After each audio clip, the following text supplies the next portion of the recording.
You're listening to an Airwave Media Podcast. Hello, and thanks for joining Revolution 250, where we look at events that took place 250 years ago this week. This is from the American Revolution Podcast, a short bonus episode to remind you about these important anniversaries of the Revolutionary War. This week, we remember when the Continental Congress began deliberations on independence, January 24th, 1776. Back in October of 1775, King George III gave his address to the opening of Parliament. In that speech, the king made clear that there would be no political compromise with the colonies. He called on Parliament to assemble all the necessary military forces to crush the rebellion in America. Only when the rebellion was utterly destroyed could the colonists' requests for reform even be considered. A copy of that speech reached Philadelphia on January 8th. The king's position made clear that there would be no political compromise. The following day, copies of Common Sense hit the streets calling for American independence. Delegates to the Continental Congress are unsure how to respond to all this. The king's speech made clear that he believed the colonies were seeking nothing less than independence. That, of course, was treason and punishable by death. Congress had taken the position that they were simply seeking a return to basic rights found in their colonial charters and to the system that had existed in the colonies for more than a century. James Wilson of Pennsylvania moved to draft a response denying the king's charge that they were seeking independence.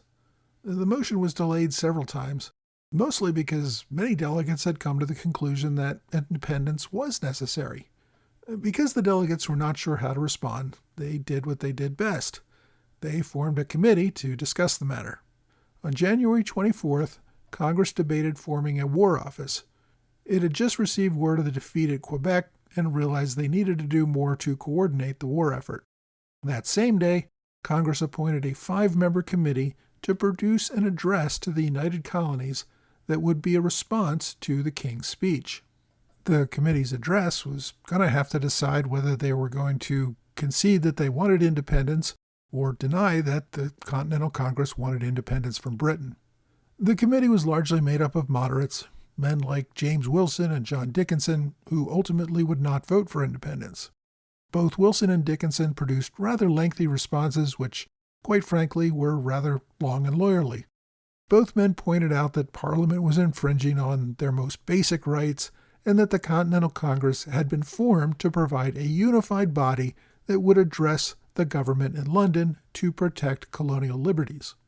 Both men's drafts noted that the British government started the war and that the colonists were entitled to take up arms to protect their liberties. But that did not mean they were seeking independence. Rather, they were doing what was necessary so that the British government would move back to a position that protected their traditional rights and liberties. Both drafts focused on the legitimacy of the Continental Congress itself to speak on behalf of the people of the colonies. The king and Parliament refused to recognize Congress as a legitimate body, so much of these addresses were focused on making sure they explained why Congress had the authority to lead the fight to defend colonial rights. In the end, Wilson presented his address to Congress in mid-February. It concluded with the idea that the colonies would remain part of the British Empire, but not at the expense of losing their rights. Wilson concluded his address with the following: "We shall keep our eyes constantly and steadily fixed upon the grand object of the Union of the colonies, the re-establishment and security of their constitutional rights.